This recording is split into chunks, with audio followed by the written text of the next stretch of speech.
All right, everybody, the trucks have definitely drawn me to this side of things. So let's see another familiar face. Wes, how's it going? Doing well, yourself? I'm good, I'm good. How you been? Good. Just busy, as always. Busy. You were not expecting me. No, it was a lunchtime surprise for sure. So. Well, I hope it was a pleasant surprise because Absolutely. I do want to find out what's going on here. But before that, let's tell our viewers what you do here and then what's your role on Royal Garage. Okay, so I'm Wes. My company's Motor Vitals. I've been working with Brian for 10 years, I think now, and grown my company to a point where it's like, hey, I got to start renting space from you or get another building, and so we kind of work something out where I run my company out of here. I still do a lot of Brian's projects, and then I moonlight over at Royal, and I go help them get those builds up and running. Me and Travis do a lot of wiring and help them with the mechanical side of things. And then we have all of our projects over here. So well, Brian's smart because he doesn't really have to travel far when he needs to get the cars all wired up. Yeah, exactly. It just gets pushed through the doors, and sometimes we talk about it, and sometimes they just show up, and he's like, "Yeah, I need this handled." Okay, awesome. What have you got here? Let's have a look here. This one is actually one of Brian's customers. They just did the interior on it. It's got a full chassis on it. It's just in for some little maintenance-y. The air ride system needs looked over, a couple little leaks, and stuff that we would typically deal with on a build that's just gotten completed. The first 500 miles, you're always dealing with little intricacies, stuff like that. They're all, nothing's ever perfect when it's done. You just gotta drive it, mess with it, and kind of work the bugs out. So we do a lot of that. Kind of the fun part of having a classic ride, but this is brilliant. Yeah. We love the slam. Some trucks. can be a headache for sure, but yeah, this one's a really nice one and not too bad of a job at all. So what's going on with the wheels? Can I ask? What am I missing here? The hubcaps aren't on it. Okay. But yeah, other than that, they're solid steelies. And yeah, they're set up for... I just had to ask because you never know with Brian. Yeah, you never know what's going on. And this one, again, is just in for interior. Another shop, which I'm not 100% sure who did it, but they did all the chassis work and the fuel tank and stuff like that. They did the wiring. It just came to us for interior. And then while it was here, the guy came over to our side and was like, hey, can you look over a couple issues that it's having? So we're just here to make it right and get him on the road. Okay, well, you're so young. How did all this begin for you? I started when I was like, I don't know, 14, working. I've always been like taking apart model cars and my RC cars and stuff. And then my parents started, I don't know if it was for saving money purposes or what, but letting me work on the family vehicles. And then at 14, I got into a Porsche racing shop and worked summers there. That's when I got into like TIG welding, and they would always let me load the GT3 RSs and stuff because we had a double-decker race trailer and no one likes climbing out of the car in the race trailer. So all the old mechanics are like, you get to do this. And then I got into small engine repair and then transferred into doing Subarus. I did that for like 5 years. And then that's where I met some of the guys who worked with Brian about 10 years ago. I worked on their cars and they needed a mechanic kind of role because all of them are like brilliant fabricators. But up until that point, it was just fabricators and they're building vehicles and they're like, we don't do wiring, we don't do tuning, we don't do any of this stuff. So I started working with them. And because you had a bit of experience background into everything. Yeah, well, with the Subarus, we would do anything from, fleet maintenance to full-on rally cars, autocross cars. A big one that we would do is the STI swap. So we'd take like the old two-door RSs from early 2000s and then like an 07 STI and swap in everything. So that's huge. That is huge. And yeah, you can do a lot with those. Yeah, they're like Legos. And so I did that for quite a while. A lot of head gasket jobs, but it was everything. We did all the wiring, fitting the dashes, building motors, all that stuff. And so I got really well versed in it. And then this being mostly domestic, it's a little bit of a shift, but it's all nuts and bolts at the end of the day. So do you find it easier to work on classics when it comes to the wiring systems or the newer It depends. I find it easier if I get to start from scratch. I hate going back through someone else's work. And so a lot of our clients, we just tell them, like, if you're experiencing a lot of issues, like, let's just start over and do it right. Because unfortunately, you do get a lot of these cars that, you know, they've been running for 60, 70, 80 years, and people make little repairs along the way, and then you might fix one problem, but you didn't know that under the dash they had like 5 other repairs. The domestics, you know, I think in the Japanese market there was a lot more thought going into engineering stuff, but they're newer vehicles, you know, and they're very cookie cutter, so that's a good thing and a bad thing. But for the most part, once we get a hold of them and we're starting from scratch, they're pretty easy. Let's go over there to the back. Now, I was talking to your mate about the windscreen wipers and the vacuum systems that they used to use back in the day. Yep. Yeah, this one is a good client of ours, and he's got, this one's kind of a weird setup altogether. It's got a Buick Grand National turbo V6 in it, and it makes about 380 horsepower. It's, you know, not your ordinary swap that you would see into one of these. Why do they choose to have that? I don't know. He bought it like this, and I think it was just the guy had the motor and knew it would make, I mean, it makes really good power. You know, it's more than like a factory 5.3 liter would out of your base LS setup. If you've got it lying in the garage, you might as well use it. Exactly. Not that many people have Grand National motors just laying around in the garage, but it might have been what the dude had, and space. I mean, it is smaller, which these, you know, they're not the biggest vehicles, but yeah, Travis is in the middle retrofitting it with electronic wipers, which is one more thing that kind of, you know, the vacuum systems worked back in the day, but the hoses crack. How do they work? Now you have to enlighten me here. It's like a vacuum pump that sits there and would actuate where this motor sits now. It was just a driver system that would run the wipers through the windscreen, but now we're able to retrofit it with just a generic 3-speed motor and, you know, simplify a lot of that. Because, you know, and I mean, the wires, like, there's electrical wiper systems that eventually go bad too. This is just a much easier, clear-cut system. You're not really dealing with the intricacy. Like, the vacuum isn't as consistent, and again, one hose pops off in the system and it can cause the whole there's thing Travis to there. He was showing me before the the actual vacuum, and yeah, these are the old. Wow. And so the other thing, you can hear the diaphragm in there. The other issue is, that won't be too good in a storm. Well, I mean, they worked back in the day. I don't want to talk too much crap about them. They did work. It was just, you have to understand, if one vacuum source goes away, or like, for instance, if we were to swap this and put a Hydro Boost system on it or manual brakes on it, and you're changing any part of that vacuum system, it can affect this. So, and like, just like on the old Lincolns, they have hydraulic windscreen wipers. Well, if the power steering goes out, so do your wipers. Yep. So does anything It was all else. connected together. And so this, you know, granted, if your electrical system goes out, your wipers aren't going to work, but the car's also not going to be running. The last of your concern is the fact that your wipers are not working. Yes, which I guess that's why you want to start from fresh. Exactly. This one is kind of an exception. It's a pretty recent build, and again, we'll work with anybody, but my recommendation on a lot of them is like, hey, let's start from scratch.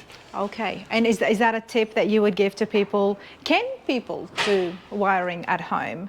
It definitely would save you. Well, yes, because when you're looking at the project as a whole, of typical, like, let's just say 67 Mustang, a typical wiring harness to drop in, that's about $800. Now, sure, your wiring harness in it might be fine, but time is money. And whether you're paying someone to do it or you're doing it, time is money. And you can drop a harness in. I mean, it takes us to do a nice one about a week depending on what we're integrating, everyone's different. Like if we're putting fuel injection in, that's a whole nother thing. If we're putting AC in, whole nother thing. But we use American Auto Wire, same thing on Royal Garage. The instructions are amazing. It's just follow along, it's in and it's done. Versus you sitting there diagnosing stuff and like Travis will tell you, we'll spend days diagnosing wiring issues that it's like, man, if we just started over, you'd probably be better out, or further ahead. And you still have that old wiring harness that is going to have problems down the road. No, yeah. So, yeah. Okay. I haven't even tackled or looked into wiring, but I know it's going to creep up on us before we know it once we continue working on that truck. So it's good to get a little bit of a start. Yeah. A little bit of a start, if nothing else. Okay, now, Royal Garage. Mm-hmm. It's awesome. I love the whole concept. What do you think, in your opinion, and I will ask Brian as well, makes a recipient worthy of getting their dream come true? I mean, I don't know. I'm not like the person to judge. I guess, I've heard so many awesome stories that have come through there, and every one of them has been worthy of it. So, I mean, How do you choose? It's so difficult. That's my whole point. Yeah, that's where Courtney and that's her thing. Like, I'm excited to be a part of all the projects, but I tell her, like, I have minimum amount of time, like, we decide on trucks or cars or whatever, and like we'll have those discussions of like what motors to put in them, and we're obviously, the bigger thing is like, what are we recreating? What is this project? Who is it going to? How do we make that? And that's important as well, on who is it going to? Yeah. Because classics are very sentimental to a lot of people, and some want to get them all changed. Yeah. But others really want to go back to the way it was. And or what are, like, we built my bad. Sorry. We built a Jeep for a recipient that will be coming out this season, and that it was like a beach cruiser. And it's like, okay, so we're not going to put a supercharged, big block Chevy in it, because that's all she wanted to do. Was like cruise on the beach. Like it was a part of their earlier life, and then they had kids, and there was all this other stuff going along, and so it's like, hey, and this is what she wants, and that's the biggest thing, is like giving them what they lost, and trying to brighten their lives up a little bit. So that's awesome stuff, honestly. Courtney has just done tremendous work in the auto world, and now producing this show as well, among so much others. But this one I really am a big fan of, actually. Yeah. I like it because I'm chasing stories, at the car shows. This is where we talk to people. So no, that's awesome, and it's so nice to get you guys here as well, people who are really involved there on the screen. All right, is there anything else you can show me? We've got some old wet bikes. I got this Hummer that we're working on. And you guys are working on a Hummer, a boat. Yeah, that's a little bit of everything. Yeah, this one it's got an LS swap in it. Oh. Surprise. And we were just diagnosing some issues. That's interesting. I'm gonna give you a hand. Yeah, see if the other side might be. There it goes. Now, do Hummers generally open like this? Okay. Yeah, all the H1s have this reverse hood, and this is an old military model one, but it's got a 6-liter in it and a 6L80, and we were dealing with some transmission issues, and another shop did some work on it, and so we're coming through trying to get it up and running and diagnosing some poor wiring that was going on. So we're just fixing little things here and there, but it's a good running truck, and selfishly, I want one of these really bad. This has been a dream vehicle of mine forever. The Hummers are awesome. Yeah. Nobody can forget about the Humvee. That was just absolutely sick. But besides that, on the channel, we've seen so many military, we've seen some amphibian Hummers as well. What was it, last time I cruising the coast? The guy put me up there in the shooter's seat. Oh, in the turret? Yeah. So that was pretty fun. You're still painting, Brian. And then I've got my old truck that we're doing a Coyote swap on at some point. Okay, got an F-150 here from 70s, 80s? Yeah, it's 84. 84. Yeah. And then Travis has got his SC up there. He just pulled a 2JZ out of that and he's putting it in his S14. He's very JDM, so that's his pride and joy.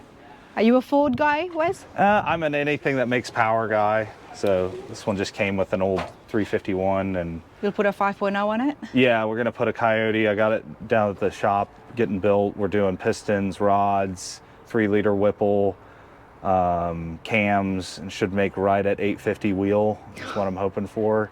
Nice. And a 6-speed automatic. So I've You always got wanted. yourself a good truck, mate. You know how hard it is to find these now? Yeah, we actually went through this on Royal Garage. They found a really nice one. I was kind of jealous. I paid like $4,500 for this a couple of years ago. I just needed something. It's to haul doubled now. Yeah, I needed something to haul dirt bikes, and it served its purpose. But I've moved on, and now I just want a trophy truck. I've always wanted one, so figured build it and enjoy it. And then yeah, I Nice. think that's about it. We got motorcycles and. Sorry, my office is kind of a mess. I don't know if you've ever seen these old wet bikes. No, I haven't. They run on 750cc 2-strokes. They're horrible to ride. They're horrible and they're fun. Like they only do like 45 miles an hour. It's like a jet ski that's surfing. Yeah. They built them back in the 80s. It's kind of like before they had like late 80s, early 90s. They're still figuring out watercraft, and so like it will sink if the battery dies. It sinks.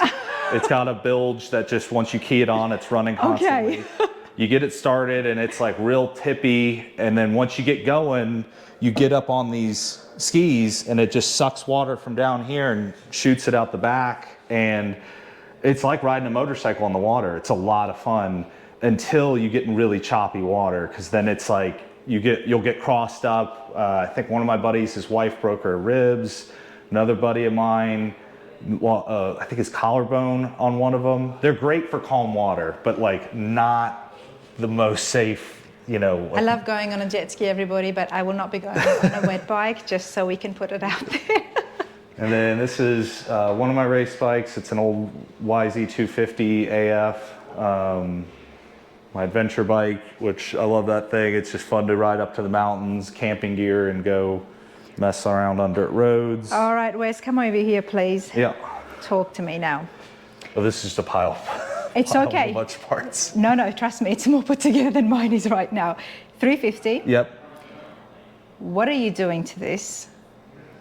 Are you going to be upgrading the power and rebuilding it? So this one we bought out of that C10 that's sitting over there that we did the LS swap on. Okay. It supposedly had 300 miles on it. It was 300 miles? the guy had, well, since it was rebuilt. Okay. The guy who my customer bought it off of had won it in an auction, and then he wanted to LS swap it, so we pulled it out. I was like, well, I'll buy the motor and transmission from you and then buy a car to put it in, which sounds backwards, but I just was like, surely I could find a roller. I'm doing the same thing, Yeah. that I want to get a roller for my 350 because I don't have a car for it right Yeah. now. So that's what the plan is with this one, but you know, at the same time, like that client that just left might have a better intake manifold for it, so we might toss that on it. It'll probably end up getting fuel injection put on it, and then a couple other little things, and we'll end up probably changing the headers depending on what we put it in, but we got to find a car first. You've got to find a car first. Yeah. And in your opinion, how much can you increase the horsepower on this? You know, it really depends on like what you're going for drivability wise. Like if you're doing a truck, you know, I'd say like just a nice cam in them and good headers and a good intake. I've built a couple of them over the years and make about 350-ish with a decent tune and good injection. And they're great running vehicles, you know, 330 somewhere in there. You can go crazy with them, but you're then dealing with pistons, rods, Oh, yeah. a bunch of head work. Oh, You yeah. know, the cylinder heads are huge on these motors, but you're spending a chunk of money. And then it's like, okay, well, I've got clients that are like, I just want to do this. And it's like, yeah, the LS thing starts to look really appetizing once you start dumping money into these, because the LS is just such an easier platform to work on, and everything's been like all the technology that we've got nowadays, like the cylinder heads are way more efficient, the intakes are way more efficient. The fuel injection definitely helps when you get like port injection on them. And you can go to AutoZone and get parts. And unfortunately for a lot of these, like it's getting harder and harder every day. We're like, all right, we need parts for this. And it's like, we got to order it because it's no longer, you know, this is just such... Easily accessible, but they sound... They do sound great. Brilliant. Yeah. This is a flat track bike. I race that from time to time when I get any time, which is almost never now, but... And then I can show you the C10 that Joel, our tuner's working on. This one's actually got an... Hi there, George. How are you? Good. I have been admiring the truck, trust me. Yeah, we're working on a couple little software issues on this one. It's got a Holley Terminator X with a 6L80 and their controller, and have some communication issues, but we're working through it.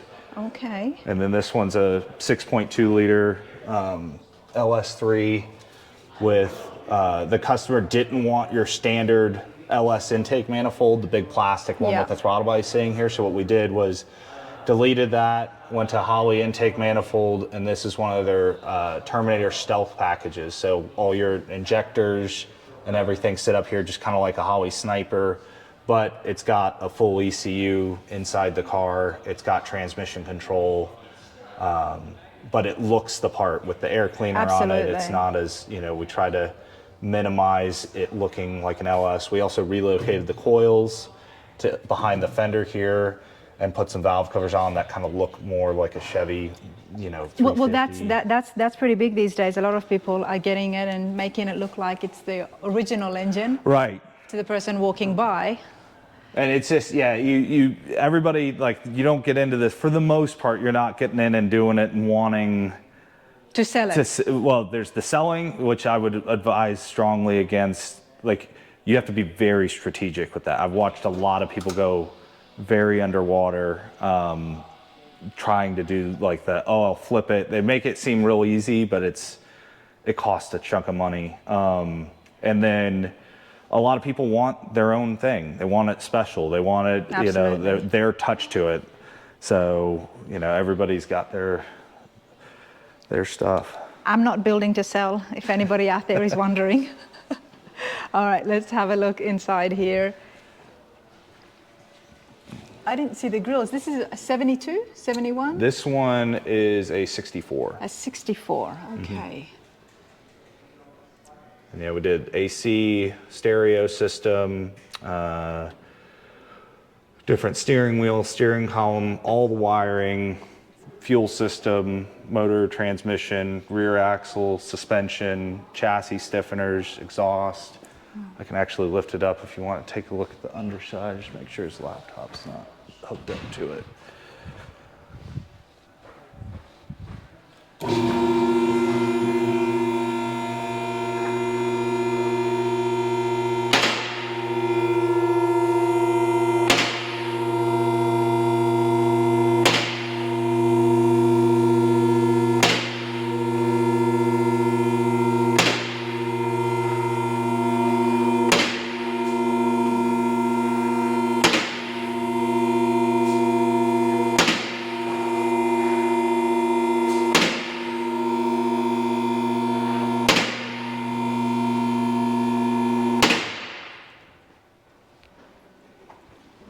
So yeah, it's got a new stainless gas tank, in-tank fuel pump, and we built the exhaust. He was very particular on wanting side exit exhaust, but he also didn't want it, before it was straight piped. And it's coming out here. It's got the electronic e-brake, which makes life a lot easier. Is that the ABS system? No, this is the emergency brake. So when you, instead of having the lever that sat inside, which now we put speakers down there, so that kind of gets in the way. And a lot of cars, they have like a weird, you know, just the older vehicles, they're weird e-brake systems, and that they'll either have the dead pedal or something like that. But e-stop makes a just all electric one. So you wire it in. You get a push button. You can wire it in where it automatically comes off when you turn the car on or you take it out of park or whatever. And you just push the button and there's a little screwdriver in here that then attaches to your emergency brake system and just tightens it down. I like that clank. Like, I like pushing and knowing that this I is put just it a on. button you hear, This is just and it's done. Yeah, I listened hard, but I don't think that's for me. It's one of the safety measures. Every time I'm getting off a hill or something, I look, okay, I've pressed it, it's on. Yeah, it does light up and show you, like, is it activated or is it, off, but. There is so much more questions to come from myself, and we will definitely revisit wiring the truck as I learn. I will share with you guys as well. But hey, that's pretty cool. So yeah, this one just needs paint and he'll be done with it. He's gonna go drive it for a while and then take it to a friend of ours and get it all.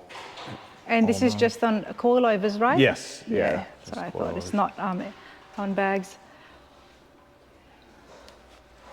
Well, hey, this has been so fun. Yeah, absolutely. Thank you for stopping by. I appreciate this. So we'll go over and say bye to Brian and see if he's got a few more minutes. But this is pretty cool.